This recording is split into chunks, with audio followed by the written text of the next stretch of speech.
ध्यानाभ्यास के लिए कृपया अपने नेत्रों को बंद कर लीजिए। अपना मुख अपनी ओर कीजिए।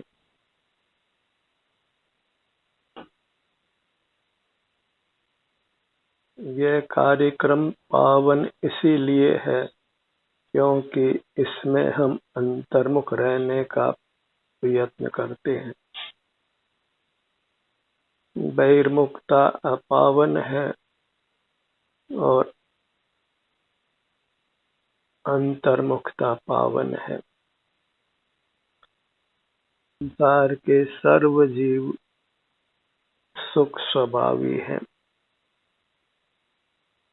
एक भी जीव दुख स्वभावी नहीं है। वह सतत सुख का ही अनुभव करे, ऐसा प्रत्येक जीव का स्वभाव है।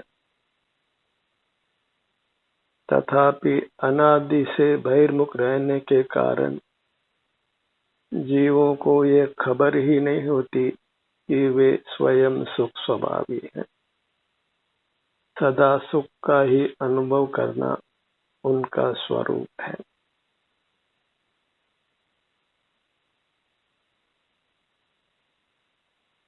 जब भी वे अंतर्मुख रहने का प्रयत्न करते हैं, तभी उनको इस बात का ज्ञान होता है कि वे सुख स्वरूप हैं और सतत सुख का अनुभव करना ही उनका स्वरूप है। सुख के लिए उन्हें किसी बाह्य पदार्थ की आवश्यकता नहीं है। किसी बाह्य पदार्थ को जानने देखने की आवश्यकता नहीं है।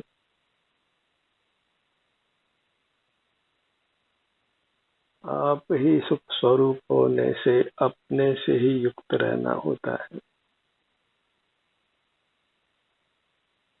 फिर सहज ही जीव को सुख का ही निरंतर अनुभव होता है। दुख उसका किंचित भी स्पर्श नहीं करता। इसलिए अपने नेत्रों को बंद रखिए और अपना मुख अपनी ओर रखिए। जीवों को यह सुविधा है कि वे अपना मुख बाहर की ओर रखें या अपनी ओर रखें। बस निद्रा के काल में ही उनको यह सुविधा नहीं है कि वे अपना मुख अपनी ओर कर सकें। इसलिए हमें जागते हुए रहना है और अपना मुख अपनी ओर रखना है। निद्रा आ जाए तो अन्य बात है, पर निद्रा को टूटते ही फिर पुनः हमें अपने सन्मुख होना है, क्योंकि इसी प्रकार सुख की उपलब्धि है। अपनी मूरत को अपने लक्ष्य में रखिए।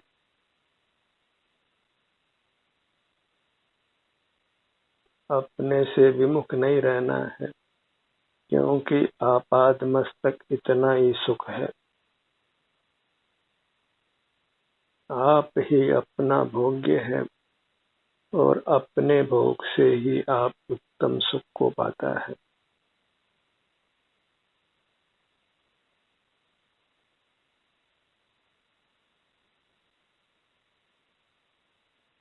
जो सुख स्वरूप है उसी को भगवान कहते हैं।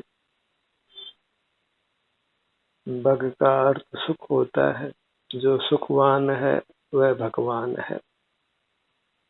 और चूंकि हम सुख स्वरूप हैं, अपनी अमूर्त काया सुख स्वरूप है, इसलिए अपनी अमूर्त काया सदा ही भगवान है, सदा ही आनंद दाता है। इसकी खबर हो तो जीव फिर अपने सन्मुख रहता है और फिर सतत सुख का ही अनुभव करता है। वो बाह्य जगत से प्रभावित नहीं होता, क्योंकि बाह्य जगत को विषय नहीं करता है।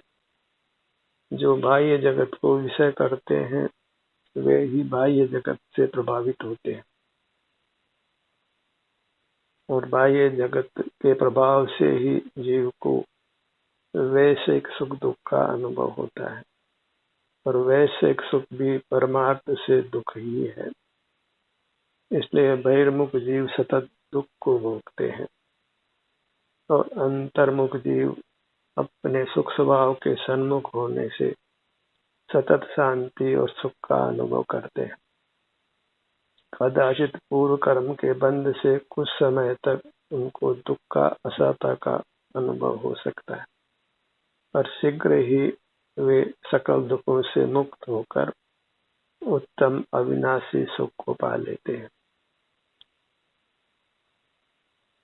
इस सैद्धांतिक ज्ञान के बल पर ही, जिसको हम सम्यक ज्ञान कहते हैं, जीव सतत अपने सन्मुख रहने का प्रयत्न करता है और अपने आप को दुखों से छुड़ाता है, उत्तम सुख का अनुभव करता है।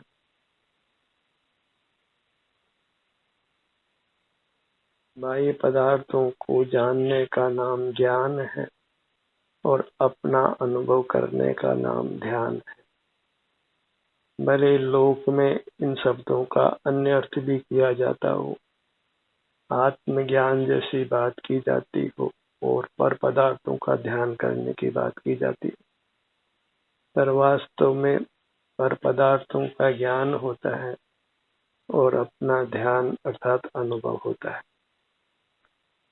तो हमें अपना ही अनुभव करते हुए रहना है, और अपनी मूर्त काया की सीमा है, सिर से पांव तक इतना ही उसका विस्तार है, जहाँ जीव को आकर के सुख को भोगना है, सतत सुखी रहना है।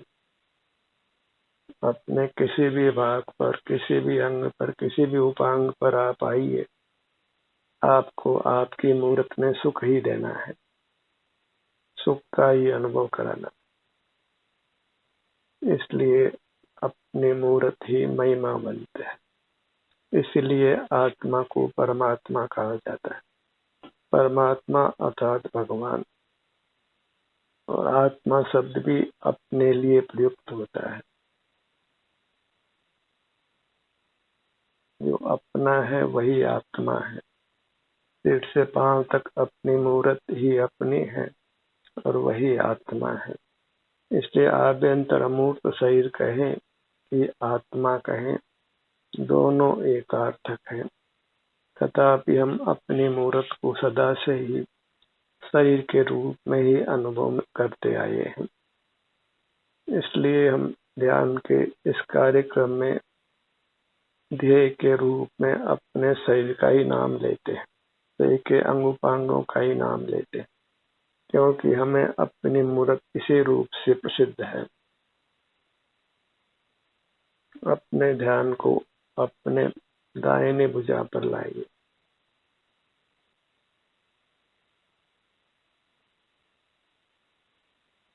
जिसको जो भी इष्ट हो, जो भी स्थान इष्ट हो, उस पर अपने ध्यान को लाएं। हालांकि अपनी पूरी मूर्त समान रूप से सुख स्वरूप है, इसका हर भाग समान रूप से सुख स्वरूप है। अपने दाहिने हथेली को लक्ष्य में लीजिए। जो भी संवेदना आपको दाहिनी हथेली में प्राप्त है, उसका अनुभव करते हुए रहिए। जब आप किसी भाग पर ठहरते हैं, तभी उस भाग का अच्छी तरह एहसास होता है।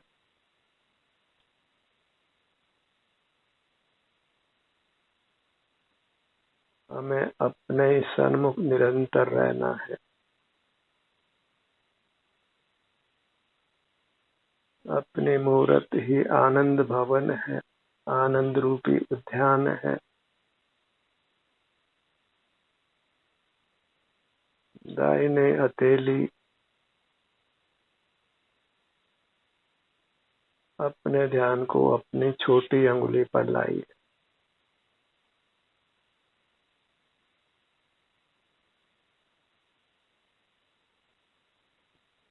यहाँ जो भी संवेदना प्राप्त है, उसको प्रीति पूर्वक अनुभव में लीजिए।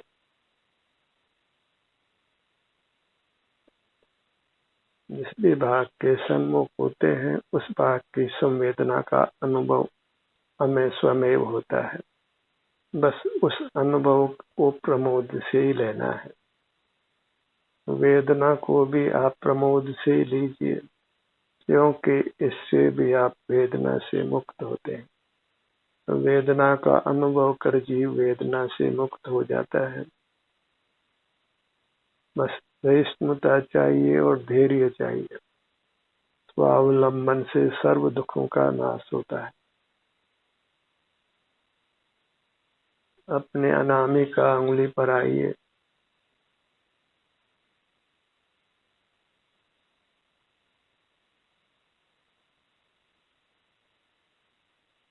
मध्यमा अंगुली, तर्जनी अंगुली, अंगूठा। विरल जीवों को ही अपनी अमूर्त काया की श्रद्धा होती है, भावना होती है, उसकी सन्मुखता होती है। भाग्यशाली हैं वे जीव जो अपने सन्मुख होते हैं। वे मोक्ष मार्गी हैं और मोक्ष को प्राप्त करते हैं। पांचों अंगुलियों का अग्रभाग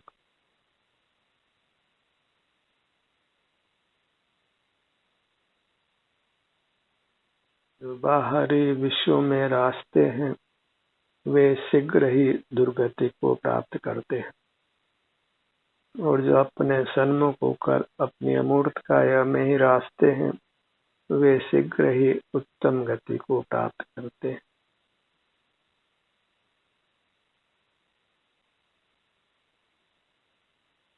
जीव निरंतर दुख का अनुभव करता है, उसको दुर्गति कहते हैं। जिस अवस्था में जीव निरंतर सुख का अनुभव करता है उसको सुगति कहते हैं। और अपनी गति सुधारना है तो अपने अवलंबन से रहना है, अपने सन्मुख रहना है। बाह्य पदार्थों से सुख की आशा करना वही अनर्थकारी है। पर पदार्थों से सुख की आशा को ही पिशाचिनी कहते हैं। जैसे पिशाचिनी दुख देती है, ऐसे ही पर पदार्थों से सुख की आशा हमको दुख देती है। और अपने अमूर्त काया से सुख की आशा ही अमृत रूप है, वही हमें आनंद का स्वाद देती है।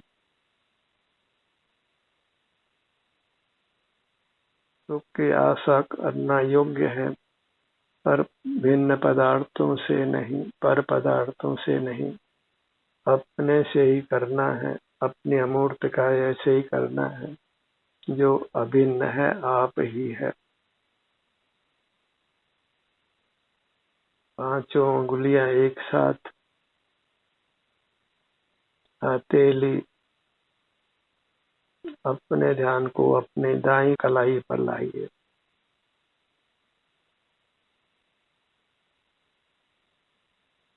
आगे की भुजा कलाई से कोहनी तक।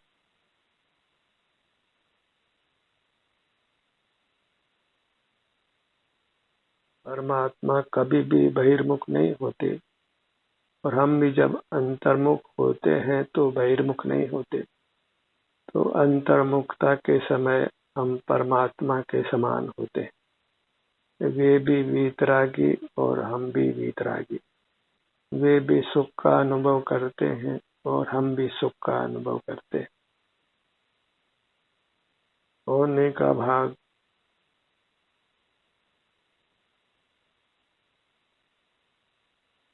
कोने से ऊपर कंधे तक अपनी ऊपर की भुजा।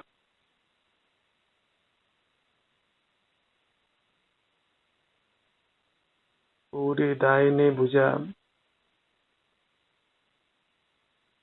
अपने मूर्त के सन्मुख होना ही यथार्थ देव दर्शन है। भगवान का दर्शन करना है। आप ही आनंददाता भगवान है।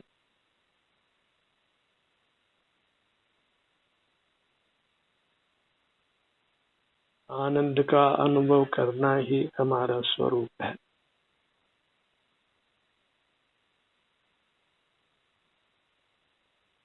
हम अपने को ही आनंद रूप माने, मूर्त पदार्थों को आनंददाता नहीं माने, क्योंकि मूर्त पदार्थ आनंद स्वभावी नहीं है। अपना चिदतन ही अपना वास्तविक धन है, जिसको पाकर हम वास्तव में धनवान होते हैं।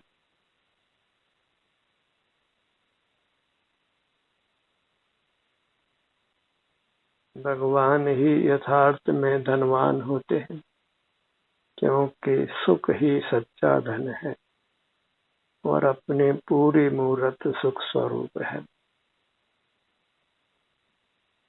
सर्वांग सुख ही सुख भरा है, बस बहिर्मुखता ही सुख को दुख रूप से रूपांतरित करती है।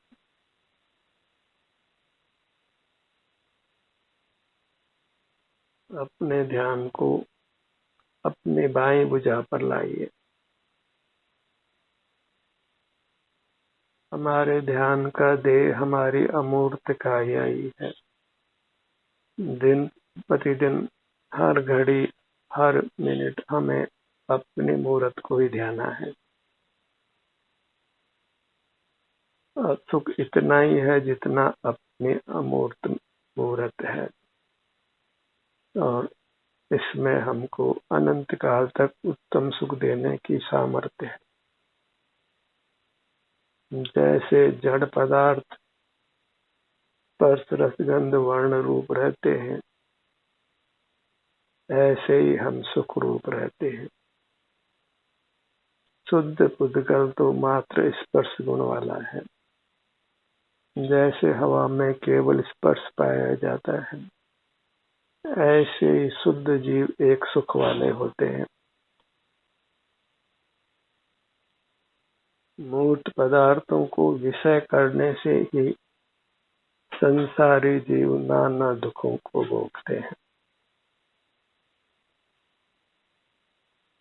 हमें अपने में ही रूपांतरण करना है, बहिर्मुखता को छोड़कर अंतर्मुख होना है।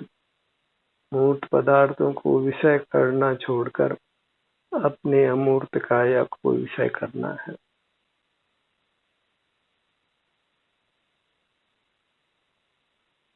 बाएं भुजा अपने ध्यान को अपने बाएं हथेली पर लाइए। अपने अंगों का नाम सुनकर प्रसन्न होना है, क्योंकि अपने अंग ही सुख के बने हुए हैं। इसके अलावा कोई पदार्थ सुख का बना हुआ नहीं है। जितने भी मूर्त पदार्थ दिखाई देते हैं, एक भी सुख का बना हुआ नहीं है। अपने में मूर्त मिला होने से हमें यह भ्रम होता है कि हम मूर्त हैं, पर वास्तव में हम मूर्त नहीं हैं। दूध में चीनी मिली हो तो दूध को मीठा कहते हैं, पर वास्तव में मीठापन चीनी का है, दूध का नहीं। ऐसे ही हमारे में मूर्त मिला है तो मूर्त का रंग है, वह मूर्त का ही है, हमारा नहीं है। हमारा रूप तो एक सुख है जो अनुभव में आता है, तो हमारी मूर्त मात्र अनुभव गोचर है, किसी भी इंद्रिय का, मन का, मस्तिष्क का विषय नहीं है। और सुख स्वमेव भी अनुभव में आता है, यदि हम बाह्य मूर्त पदार्थों को विषय करना बंद कर दें। अपने ध्यान को अपनी छोटी अंगुली पर लाइए।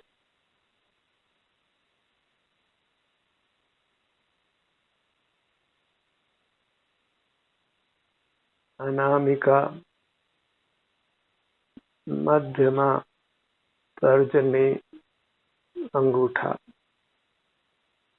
जिस प्रकार एकाग्रचित्त होकर लोक के जीव भगवान की प्रतिमा को देखते हैं, ऐसे एकाग्रचित होकर अपने मूर्त के सन्मुख होना है। जैसे भगवान की प्रतिमा को भक्ति से देखते हैं, ऐसे ही अपने अमूर्त काया को भक्ति के साथ अनुभव में लीजिए। बाएं हाथ की 5 उंगलियां, अंगुलियों का अग्रभाग, अपने जितनी अधिक भक्ति होगी उतना ही अधिक सुख हमें मिलने वाला है। क्योंकि जितनी अधिक भक्ति होती है उतना ही अधिक हम अपने अंतर्मुख रहते हैं, अपने सन्मुख रहते हैं। जिस किसी पदार्थ की हमें भक्ति होती है, सहज ही हम उसके सन्मुख रहते हैं। जो हमें सुख देता दिखाई देता है, हम उसी को विषय करते हैं और ब्रह्म से ही हमें मूर्त पदार्थ सुख देते हुए भाषित होते हैं। उस ब्रह्म का ही निवारण करना है, क्योंकि सुख केवल अपनी मूर्त देती है। विषयों के सन्मुख होने पर भी सुख तो हमें अपनी मूर्त ही देती है। अपनी मूर्त ही सर्वस्व है, लोक का सर्वश्रेष्ठ पदार्थ है, उत्तम है, मंगल है, शरण स्वरूप है। हमें किसी की शरण में जाना नहीं है, अपनी शरण को पाना है।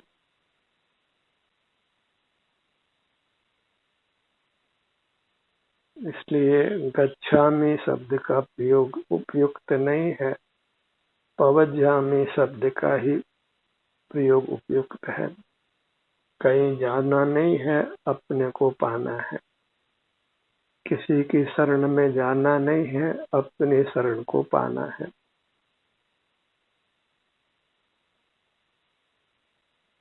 अपने बाएं भुजा की कलाई के भाग पर आइए।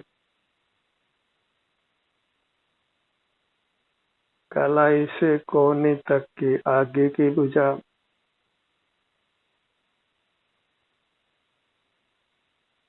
कोहनी, कोहनी से ऊपर की भुजा, बायां कंधा, बाएं कंधे से दाएं कंधे तक अपने ध्यान को लेकर जाइए।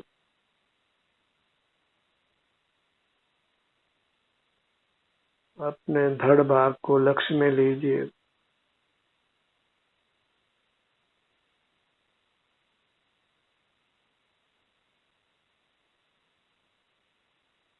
एक इंद्रिय जीव मूर्छा में रहते हैं, वे अपना अनुभव करने में कदापि समर्थ नहीं है। हम 5 इंद्रियों वाले हैं, मन वाले हैं, अपना अनुभव सुगमता से कर सकते हैं। बहुधा जागृत रहते हैं, इसलिए जागृत समय में अपना अनुभव कीजिए। जागृति का यही सदुपयोग है कि हम अपना अनुभव करें, अन्यथा ये सदुपयोग नहीं किया जाए तो जीव आयु पूरी कर एक इंद्रिय योनियों में जन्म लेता है, जहाँ फिर वह जागृत नहीं रहता, मूर्छा में ही रहता है, अपना अनुभव नहीं कर सकता है और अपने अनुभव के बिना सुख की प्राप्ति नहीं होती। यदि मूर्छा में नहीं रहना हो, जागृत रहना हो, तो सतत जागृति का सदुपयोग कीजिए। जागृति का सदुपयोग यही है कि हम अपने अनुभव रूप रहें, और जो फिर अपने अनुभव रूप रहते हैं वे सहज ही निद्रा पर विजय पा लेते हैं, सदा जागृत ही रहते हैं। जैसे परमात्मा सदा जागृत रहते हुए अपने सुख का अनुभव करते हैं, उनको किंचित भी निद्रा नहीं है, ऐसे ही जो जीव अपने सन्मुख रहते हैं वे निद्रा पर विजय प्राप्त कर लेते हैं और परमात्मा हो जाते हैं, शाश्वत सुख का ही अनुभव करते हैं। अपने ध्यान को अपने सीने के भाग पर लाइए।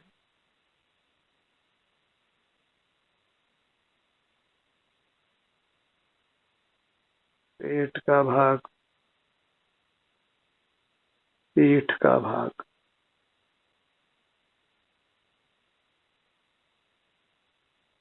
अपने ध्यान को अपने मुखमंडल पर लाइए। सिर से ठुड्डी तक, बाएं कान से दाएं कान तक, नासिका से सिर के पीछे तक।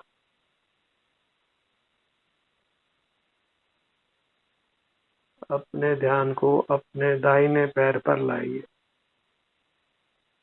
अंगुलियों के अग्रभाग से चरण तल से जंघा भाग तक।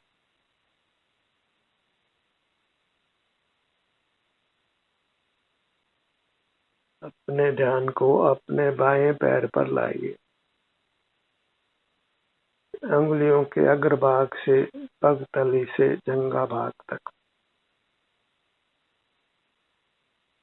इस प्रकार हमको अपने मूर्त के सन्मुख ही रहना है, सुख का अनुभव करते हुए ही रहना है। आपका अनुभव कर ही सुखी होता है। सुख के लिए किसी बाह्य सामग्री की आवश्यकता नहीं है, बहिर्मुख रहने की आवश्यकता नहीं है, पराश्रय करने की आवश्यकता नहीं है। आप ही अपने को सर्व प्रकार से सुख देता है, शांति देता है, स्वास्थ्य देता है। इसलिए अपने मूर्त के सन्मुख ही रहना है।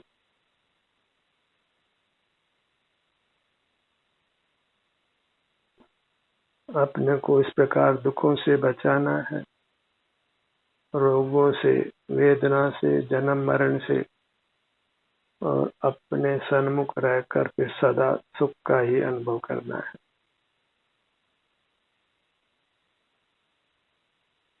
ध्यान का ये सत्र यही समाप्त होता है। आपकी सहभागिता के लिए धन्यवाद।